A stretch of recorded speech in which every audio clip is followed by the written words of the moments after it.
In the high-stakes world of live television, there is a legendary Lost sketch that proves Will Ferrell is a professional saboteur of the human ego. It's called Gus Chiggins. Ferrell walked out in a dusty prospector's outfit, holding a pickaxe and wearing a beard that looked like a dead squirrel. The goal was simple: get through the scene. But Ferrell didn't want to get through it, he wanted to destroy it.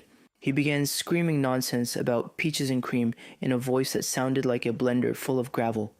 One by one, the cast members, trained professionals with millions on the line, began to physically shake. Their faces turned bright red. They bit their lips until they bled. It wasn't just funny. It was a career-threatening moment of pure, unadulterated chaos. The truth is, Will Ferrell doesn't just play a character, he traps his co-stars in a psychological cage where the only way out is to break. This is the career suicide lens. For any other actor, ruining a multi-million-dollar production day by being too funny would result in a permanent blacklist. For Ferrell, it's a signature move. Look at the Dr. Beeman sketch where he plays a doctor who doesn't know where a couple's baby is. He isn't following the teleprompter. He is staring directly into the soul of Tim Meadows, waiting for the exact millisecond of vulnerability. When it happens, the scene dies and Ferrell wins. He treats the script like a suggestion and the dignity of his co-stars like a target.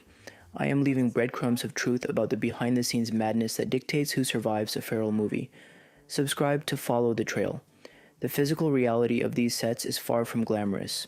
Imagine the smell of stale coffee, the blinding heat of the studio lights, and the heavy silence that falls right before Will decides to do something that wasn't in the rehearsal.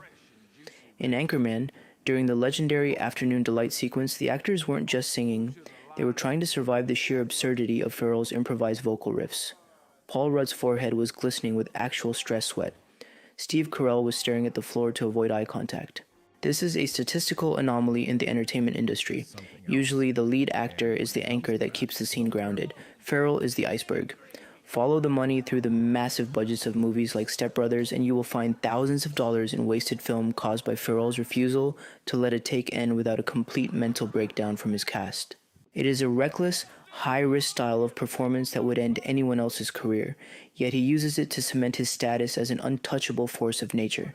He doesn't just want the audience to laugh, he wants the people on screen with him to lose their professional mask. That is the true mystery.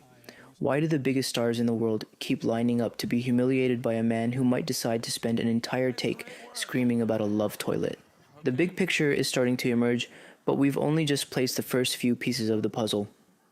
Look at the physical evidence left behind on the set of Step Brothers. You have John C. Reilly, a serious actor with an Oscar nomination, literally trembling in his seat because he doesn't know if Will Ferrell is about to lick a prosthetic prop or smash a drum kit that costs more than a mid-sized sedan. It is not just comedy. It is a psychological hostage situation with a craft services table. Follow the money into the editing room of any Ferrell production. For every 3 minutes of usable footage you see in the theater, there are 3 hours of Ferrell simply making guttural noises or repeating a single word until the crew starts to lose their minds. This costs the studio millions in overtime and wasted film, but they pay it. They pay it because the fear in the eyes of his co-stars is something you can't write in a screenplay. It is the rawest form of reality television disguised as a multi-million-dollar blockbuster. You there, sitting at home, do you really think you could keep a straight face while a grown man in his 50s screams about his dragon energy 6 inches from your nose? I doubt it. The camera captures every twitch of a lip and every desperate gulp of air from actors who are praying for the director to yell cut. The directors are often seen in the shadows, white-knuckled and clutching their headsets, hoping for a single take that doesn't end in a lawsuit. In Talladega Nights, during the I'm on Fire sequence, the set was a chaotic marathon of physical exhaustion. Ferrell wasn't just running. He was stripping off his clothes in the middle of a crowded racetrack, forcing hundreds of background extras to react to a screaming man who was supposed to be a professional athlete. That is a massive corner of the puzzle right there. The sheer logistical nightmare of managing a human hurricane. Check the production logs for the movie Semi-Pro. They show entire days where the schedule collapsed because Will decided to interact with a literal, live grizzly bear. This is not a CGI trick. It was a 500-pound apex predator on a hot film set. The stunt coordinators were terrified. The insurance premiums spiked into the stratosphere. But Ferrell stood there, staring into the beast's eyes, waiting for the animal to blink first. He pushes the physical boundaries of the set until the environment itself starts to crack under the pressure. Now look at what happened when he joined the cast of The Office. He didn't just play a character. He walked into a well-oiled machine and threw a wrench into the gears. He started juggling imaginary balls during a high-stakes scene, ignoring the script that the writers had spent weeks perfecting.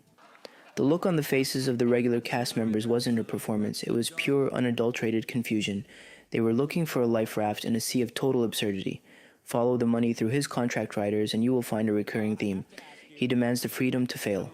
He demands the right to waste expensive production time, and the industry gives it to him because the payoff is a moment of lightning that can't be replicated in a sterile rehearsal. Think about the scene in Old School where he goes Word answers? What? real people who had no idea a major movie was being filmed. Their shock was genuine. Their disgust was real. He weaponizes the environment. He turns the physical world into his playground and forces everyone else to pay the admission price. But there is a darker side to this level of control. If you aren't in on the joke, or if you can't handle the heat of his improvisation, you are erased from the story. The cutting room floor is littered with the performances of actors who couldn't survive the Ferrell test. This is the reality of the Ferrell effect. You either adapt to the chaos or you become a footnote in his filmography. We are starting to see the edges of this picture now, the money, the wasted film, the terrified co-stars, and the absolute refusal to follow the rules of a normal production. But the center of the puzzle is still missing.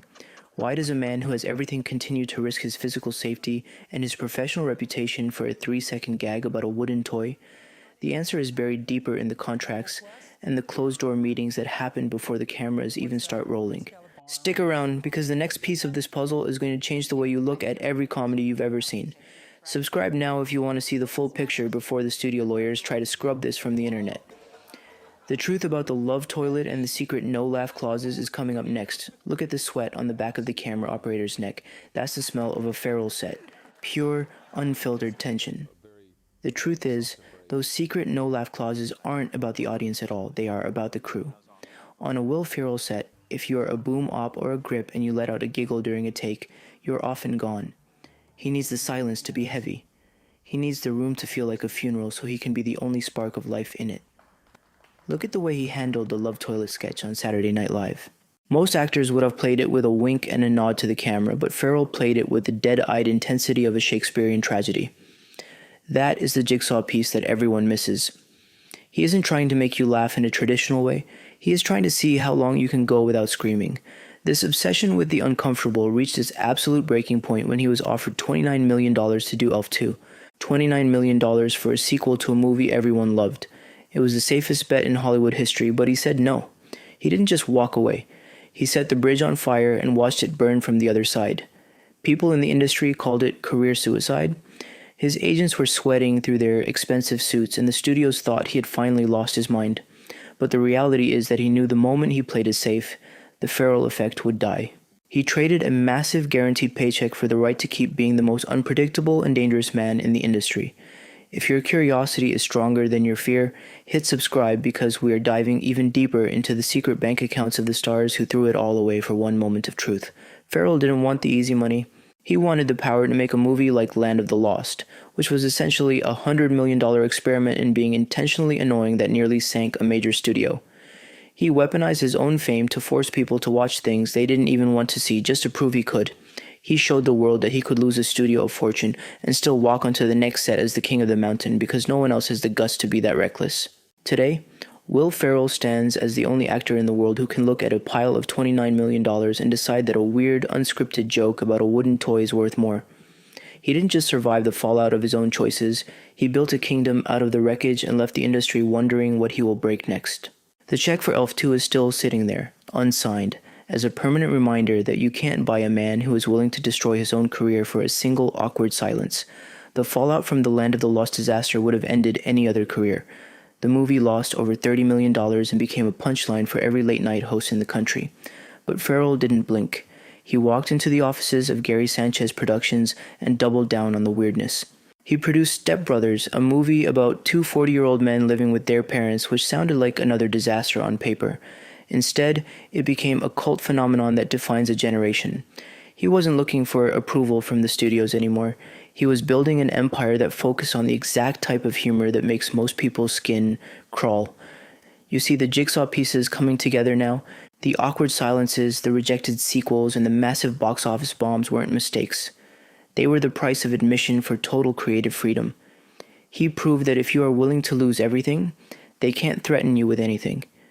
Look, I'm not here to coddle you or pretend that Hollywood is a meritocracy where the best people always win.